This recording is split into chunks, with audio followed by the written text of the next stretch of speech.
Welcome to Predator Radio, your exclusive podcast channel for everything predator hunting related.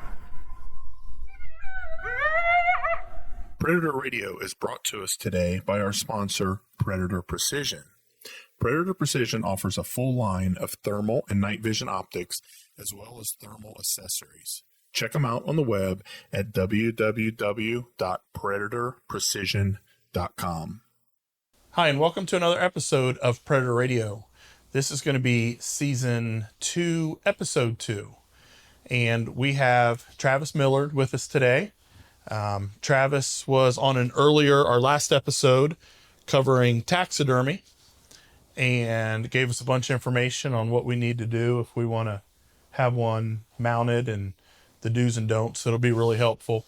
But what Travis didn't get into that I wanted to cover was he's a very successful trapper as well. So a lot of us that are listening to this, I assume, are like myself, predator hunters that are primarily shooting them. And you've probably heard in a couple of my earlier podcasts, I kind of group predator hunters in three groups. And this is going to get a little sidetracked, but it's going to lead to why we're talking about trapping. I kind of group predator hunters into three groups. There's the sport guys that are competitive and do tournaments. And those guys, a lot of those guys are pretty serious about it. They save their land and they just hunt. They have separate land. They're hunting for tournaments and they're stack up big numbers in a weekend. And I call them the sport predator hunters. You've got the hobby hunters, and those are the guys that I think encompass a large portion of it. And it's, the average guys that go out and either take a rifle they have day hunting or they get a night vision or a thermal and, once or twice a month, go out and see how many coyotes they can get. And then the third category is, I call it the livestock hunter. And those are the guys that are trying to, if this is possible, diminish those numbers in that area as much as possible. They're trying to make the biggest impact. So, I predator hunt because I love it, but I kind of put myself in that livestock category of I'm hunting 52 weeks out of the year and 3, 4, sometimes 5, when crops first come off, 5, 6 nights a week. So I'm hunting pretty much full time, and I'm really doing it for the farmers that have livestock. I've got some really good contacts with cattle farmers and guys that have goats and sheep. And I really feel like what I do, doing it almost full time, I really feel like I'm making an impact. And there's a big controversy on this, but as a predator hunter, calling them and shooting them, even though I shoot a whole bunch a year, I'm not sure that's the most effective way to stack up numbers. I really feel like somebody that traps can probably stack up. I don't know if you agree or not. You have the background in trapping. I have the background in shooting. I think time for time, hour for hour of time invested, I feel like you can stack up a lot more predators trapping than you can shooting. I'm putting 20 hours a week, 25 hours a week in shooting. I mean, I'm out 5 nights a week. Right. And on a good week, I may get 12, 14, 15 a week. I know you've probably gone out and got that in a day. Yeah. I've had, I think 17's my highest daily, retrieve on a trap line. Yeah. So, but I'm not long lining like some guys do out west. Some guys like Mark June, really known coyote trappers, they're laying up, anywhere from 50, 80 a day sometimes on long line stuff. Right. So they're proving that you can really stack up some numbers. Yeah. So that's why I wanted to get into the predator stuff specific to trapping. So for those of the people that did not hear the previous episode, kind of introduce yourself real quick and what you got here. We're in your shop that has some awesome taxidermy stuff and some stuff you've trapped and everything, but kind of let everybody know who you are and kind of how you got where you are. Sure. So, name's Travis Millard. I own and operate Travis Millard Custom Taxidermy, Southwest Ohio. Part of the Ohio Taxidermy Association. I'm the current president. So, taxidermy's in my blood. It's just what I do and, help promote it. But I'm also an avid outdoorsman, bow hunter. I've trapped. I grew up in a trapping family. My dad was a old school trapper, water trapper mostly. He trapped a lot of muskrats, mink, that kind of stuff, water trapping. He did some fox trapping back in the day, but then with the, a lot of the big introduction of coyotes to our area, changed a lot of that. So I kind of grew up in the land trapping side of that, and not so much water trapping, and I really flourished with that. But really respect all aspects of predator hunting and trapping. And, I feel like sportsmen in general get one-sided sometimes where, I like to shoot them with a gun. I don't like trap. I like it all. I like learning it. I like showing the respect both sides of it. And, like you had stated, you didn't know if you could take as many as me. Well, I see the advantages now to some of this thermal stuff at night and, being able to get those shots off where you might have a trap shy coyote that you just can't catch. You can go in there at night and get him with a thermal, So I see the aspect of both and more than willing to talk and help teach trapping to your guys who listen to you guys for the predator hunting side. Absolutely. So, and I teach trapping courses for the 4-H every year. They come to me and I'll take 8 or 10 kids out, depending on what programs the 4-H is running that year and their outdoor stuff. And so it's kind of a heritage thing with me. I want to keep, trapping kind of alive and teach people that there's ways to do it and not bring bad publicity to trapping. It's kind of one of those things that gets a little bit of a bad rap sometimes, So let's kind of start from the beginning.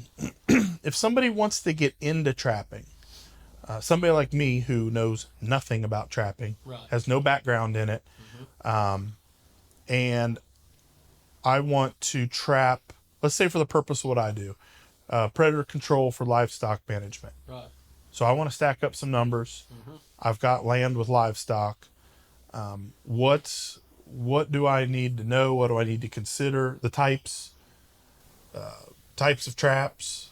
Like you kind of have to. There's snaring and leg holds, right? So there's different. Is that pretty much the two? Yeah, it's kind of the two for land trapping for coyotes and fox and that stuff. You're going to have two sides of the fence per se. You'll have leg hold traps or snares, and so that'd be kind of the different equipments you're looking for. So if we're going into the scenario that Jeff's already got permission to be on these lands and you don't have to worry about gaining permission, that's a whole nother talk on how to really sell yourself to a landowner to gain permission to trap, because some people's wives might have that perception that, oh man, it's going to be cruel.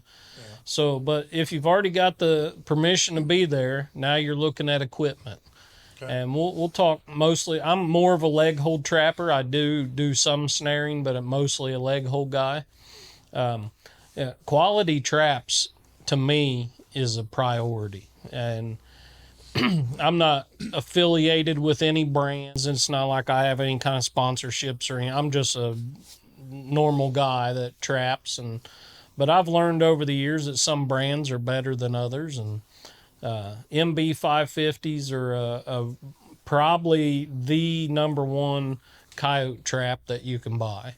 Okay. And there's all different types of that standard coyote trap, but the MB Minnesota brand 550 just happens to be the one that I run.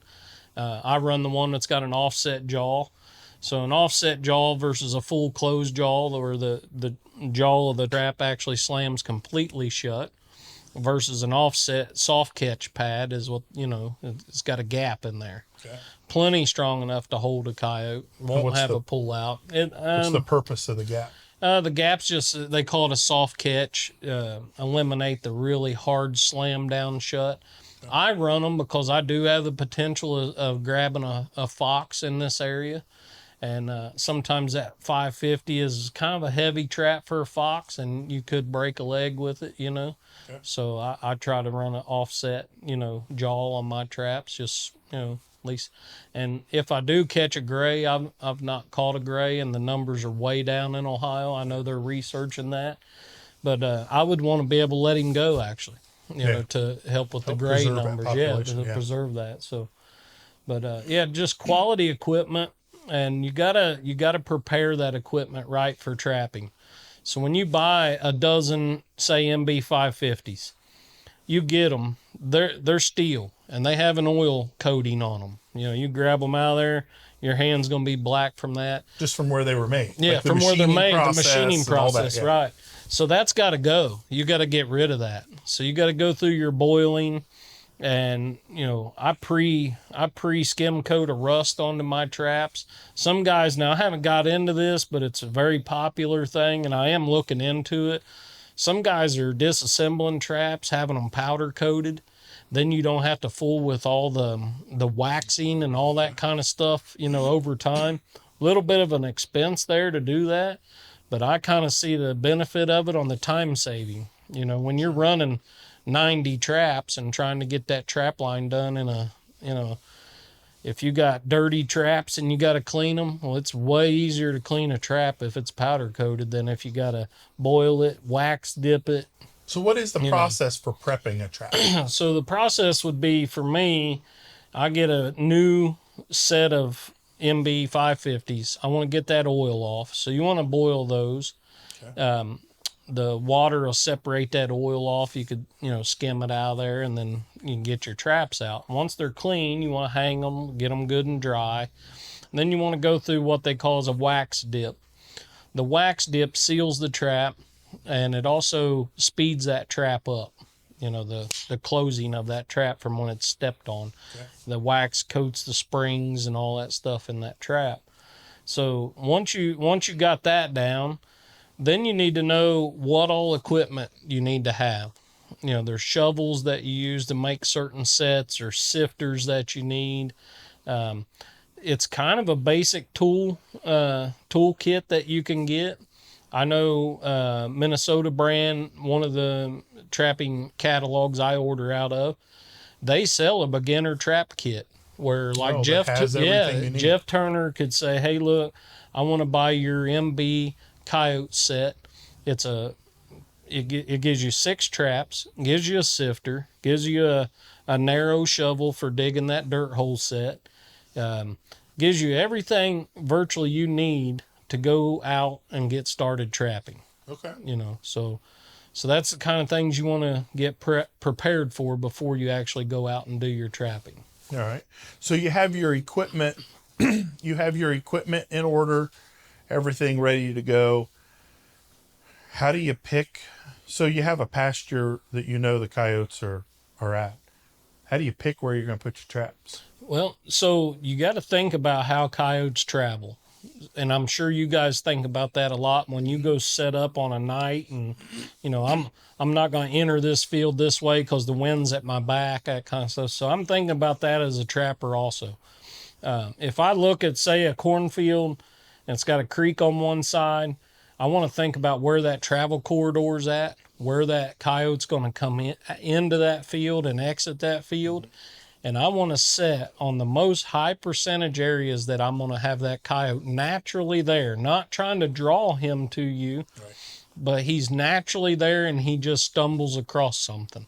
Because when you start trying to draw a coyote to you, it's a little different. Like cat trapping, you could set up flagging and CD spinning in the wind. Cats are different. They're curious. They're going to come to it. Coyotes are not like that. They don't want to see nothing abnormal. Right. So you Anything need to, out of place. I call it being on target. You want to be on target when it comes to coyote trapping. Okay. So if I come into a field and there's a creek line, and visually you're looking at a square cornfield, creek line on the right, and in the back of it there's a tractor path that leads you across that creek and into the next field.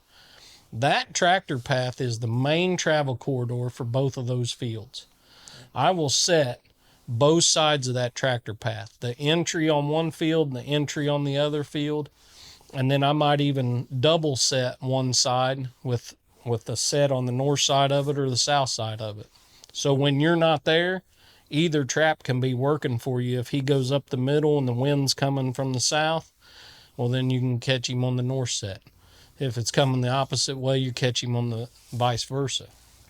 So travel corridors and being on target, and it's like hunting any other animal. You go set up to deer hunt, you're looking for deer tracks. I walk fields, I'm looking for coyote tracks, I'm looking for scat. I call them cookies. If I find a cookie, I got a cookie jar in my trap sack. I'll actually pick up coyote scat and put it in my cookie jar from one farm, and then I'll place it on traps, and we'll talk about that when we get down in talking about the sets. But I'll use his scat to make another coyote 10 miles away think that somebody else is there, you know. So, but be on target. Find those tracks. Find his scat. If you find that scat's got rabbit hair in it, that kind of stuff, okay, there's coyotes using this area. Now I'm going to think about the wind in my face before I get down and start making my set. So break it down. All right. So, and that's in one of the, or in a few of the other Predator Academy episodes we've done. And in our hunts, I talk a lot about source and destination. So a couple of our tutorials, I like to try to help people figure out like where to set up. Like set up in calling, set up is everything. Everything you do before you turn the call on is more important than anything you do after you turn the call on. So with trapping, it sounds like it's a very similar thing. And I can't reiterate enough, like study your aerial maps. Know where your water sources, like he says, your travel corridors. Coyotes like the path of least resistance.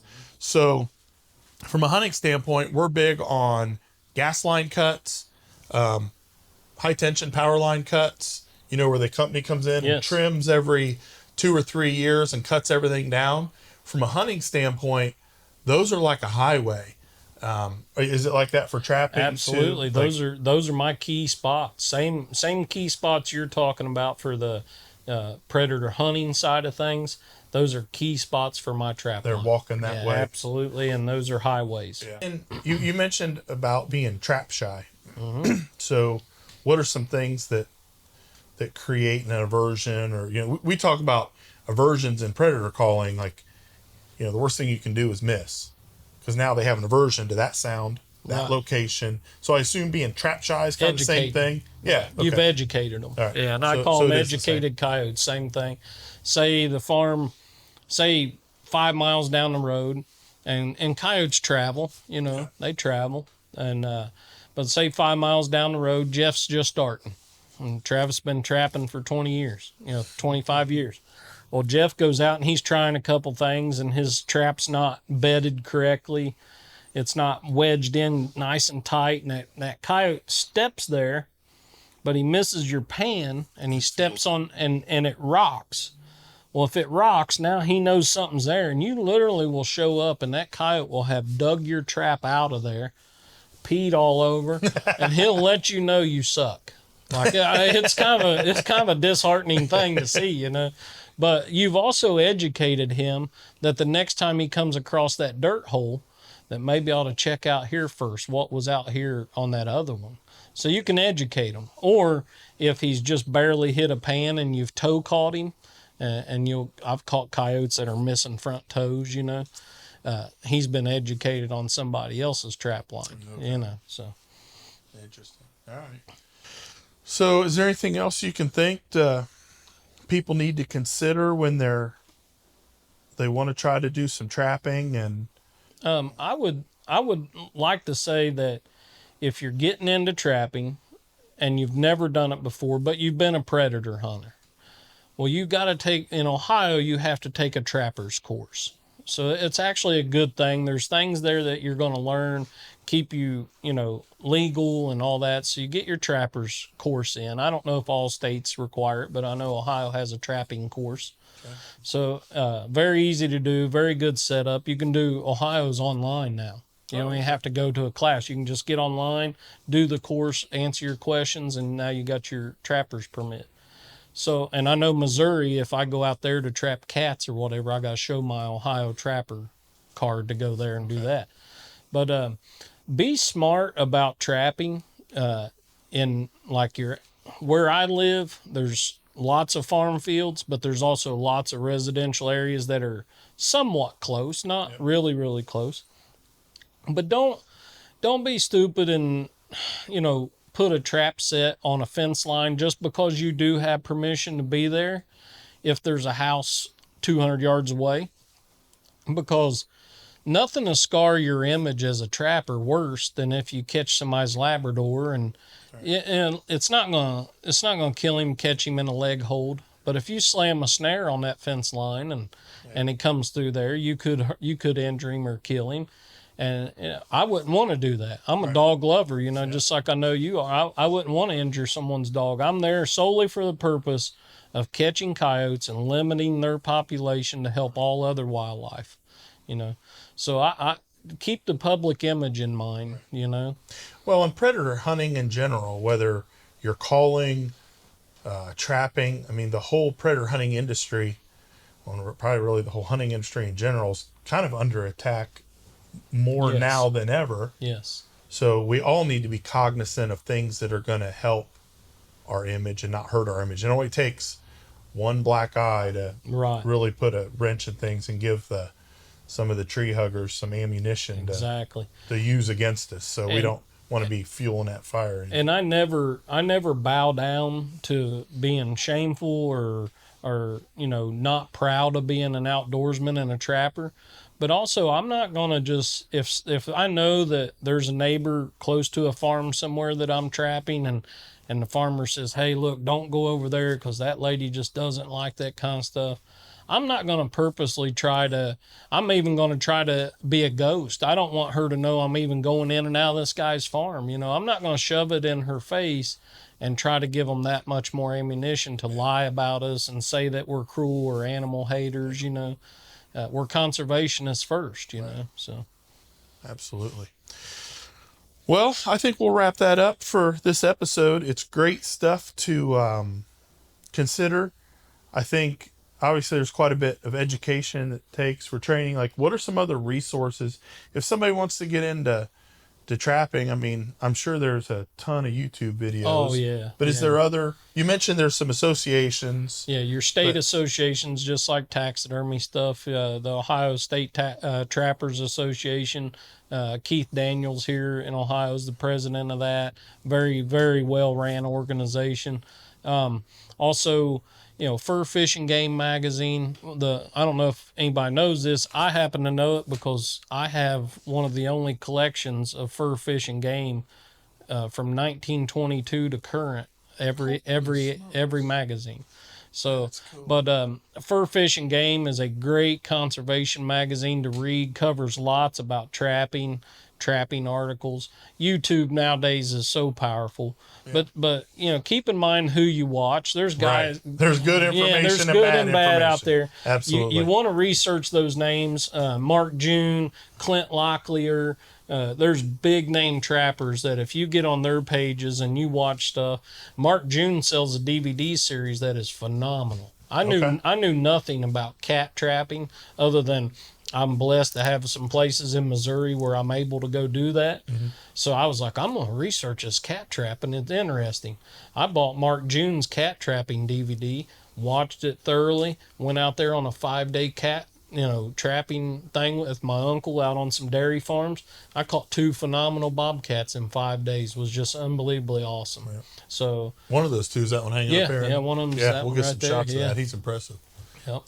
So educate yourself. Don't and YouTube's your friend like anything else, but you got to be prepared for some bad information too. So got to sift through it. Yeah. Yeah. All right. Well, Travis, I appreciate it. Thank you, Jeff. Thanks for your time and letting us pick your brain. Absolutely. I had a great time. we'll wrap this up for another episode. Remember to follow our Facebook page. We're on Instagram as well, Predator Radio. And then don't forget to support our sponsors for Predator Precision. If you need anything, DNA Firearms, Thermal Optics Plus, MFK Game Calls, those guys really take good care of us at Predator Precision. And them taking care of us is what allows us to bring you these podcasts and videos. Without them, we probably couldn't do it. So if you have a need for anything that they supply, kind of keep those guys in mind. And will be a wrap for today. We appreciate your time. If you guys have any questions, remember you can always message us on Facebook, and we'll do our best to get back hold of you, and we're here to help. Thank you, guys.